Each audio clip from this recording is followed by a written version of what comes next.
कृषि कानूनों का विरोध कर रहे किसानों ने आंदोलन तेज करने की तैयारी कर ली है। एक तरफ सरकार से बातचीत जारी है, लेकिन इसी बीच किसानों ने 8 दिसंबर को भारत बंद का ऐलान कर दिया है। साथ ही किसानों ने अब केंद्र सरकार के खिलाफ भी अपना रुख कड़ा कर लिया है। किसानों ने घोषणा की है कि वो शनिवार को देश भर में मोदी सरकार और कॉरपोरेट घरानों का पुतला फूंकेंगे।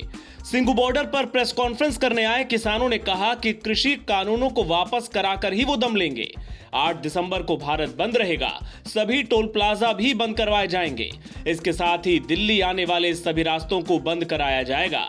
बातचीत के बीच किसानों के इस कदम से ये सवाल उठ रहा है कि क्या उन्हें सरकार से होने वाली बातचीत से कोई नतीजा निकलने की उम्मीद नहीं है।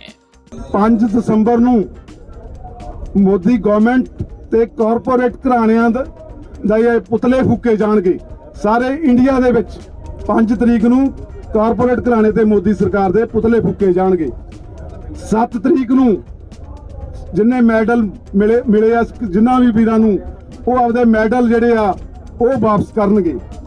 ਔਰ 8 ਤਰੀਕ ਨੂੰ ਅਸੀਂ ਕਾਲ ਦਿੱਤੀ ਆ ਪੂਰਨ ਤੌਰ ਤੇ ਭਾਰਤ ਬੰਦ ਦਾ ਸੱਦਾ ਦਿੱਤਾ। ਸਾਰਾ ਭਾਰਤ ਅਸੀਂ ਬੰਦ ਕਰ ਦਵਾਂਗੇ ਤੇ ਸਾਰੇ ਜਿਹੜੇ ਟੋਲ ਪਲਾਜ਼ੇ ਆ ਉਹ ਵੀ ਅਸੀਂ ਖਿਲਾ ਦਵਾਂਗੇ।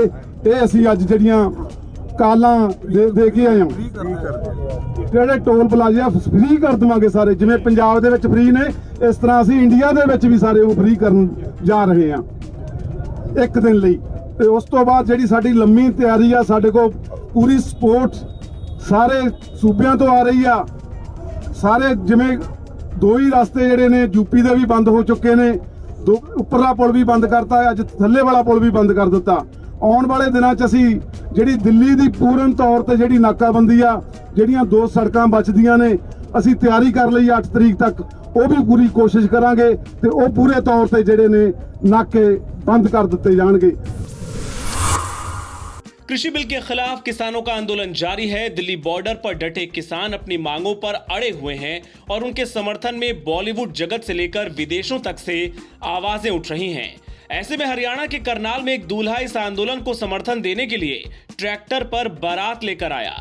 दूल्हा अपनी लग्जरी कार छोड़कर ट्रैक्टर में बारात लेकर आया। दूल्हे का कहना था कि उसने किसानों को समर्थन का संदेश देने के लिए ऐसा किया। हम सरकार को ये संदेश देना चाहते हैं कि मतलब जो लोग आज दिल्ली बॉर्डर पे बैठ के प्रदर्शन कर रहे हैं, आप सिर्फ यही ना मान के चलिए कि वही लोग इसके समर्थन में हैं। आज घर घर में इसका समर्थन है, तो सरकार को ये थोड़ा समझना चाहिए कि मतलब जो आज ये परेशानी आ रही है और सर्दियों के दिनों में जो आप पानी की बौछार किसान के ऊपर कर रहे हो, ये सरासर तानाशाही और ये बहुत गलत रवैया है सरकार। महाराष्ट्र विधान परिषद की 6 सीटों के लिए हुए चुनाव में बीजेपी को करारी हार का सामना करना पड़ा। 6 सीटों पर हुए चुनाव में बीजेपी सिर्फ 1 सीट पर जीत दर्ज करने में कामयाब रही है। बाकी 5 सीटों पर शिवसेना, एनसीपी, कांग्रेस के महाविकास आघाड़ी गठबंधन ने जीत दर्ज की। 1 साल के अंदर बीजेपी के लिए राज्य में यह दूसरा बड़ा झटका है। पिछले साल नवंबर महीने में बीजेपी के हाथों से महाराष्ट्र की सत्ता भी फिसल गई थी। हार स्वीकार करते हुए पूर्व मुख्यमंत्री देवेंद्र फडणवीस ने कहा कि महाविकास आघाड़ी की ताकत को आंकने में हमसे चूक हुई। कोरोना वैक्सीन को लेकर प्रधानमंत्री नरेंद्र मोदी ने शुक्रवार को सर्वदलीय बैठक की और सभी दलों को कोरोना वैक्सीन को लेकर हुई प्रगति की जानकारी दी। लेकिन बिहार के नेता प्रतिपक्ष तेजस्वी यादव ने बैठक पर सवाल उठाते हुए कहा कि बिहार के सबसे बड़े दल यानी आरजेडी को बैठक की कोई जानकारी नहीं दी गई। उन्होंने प्रधानमंत्री की बैठक को सिर्फ दिखावा करार दिया। मीटिंग बुलाई गई, लेकिन हम लोगों को कोई सूचना अब तक नहीं मिली है। बिहार की सिंगल लार्जेस्ट पार्टी राष्ट्रीय जनता दल है, इसके बावजूद भी हम लोगों को अभी तक कोई सूचना, कोई जानकारी इसकी नहीं। ये पूरी तरीके से दिखावटी मीटिंग हो रही है। कल किसानों के साथ भी बैठक हुई है, किसान ने अपना पानी, अपना खाना खाया और सरकार जो है बोलती है एमएसपी कर देंगे, लेकिन लिखित तौर पर क्यों नहीं दिया जा रहा किसानों को। तो इस चीज़ों को तो हम लोग सवाल उठाए रहे। जहाँ तक कोरोना वैक्सीन को लेकर के बात है, ये वैक्सीन पूरे देश का है और हालांकि बिहार में अगर उन लोगों ने बात की है, जिक्र की है देने का, तो मुझे पूरा भरोसा है कि जो बात वो चुनाव में कहते हैं बीजेपी के लिए वो जुमला ही होता है, वो सच्चाई होती नहीं है। तो इनसे कोई उम्मीद करना मेरे ख्याल से बड़ी बेवकूफ़ी वाली बात होगी। अगर वैक्सीन कब आएगा, नहीं आएगा, कौन सा वैक्सीन होगा, अगर आता है तो अब बंगाल के लिए ये लोग घोषणा करेंगे कि बिहार को देंगे, ये देखने वाली बात हो।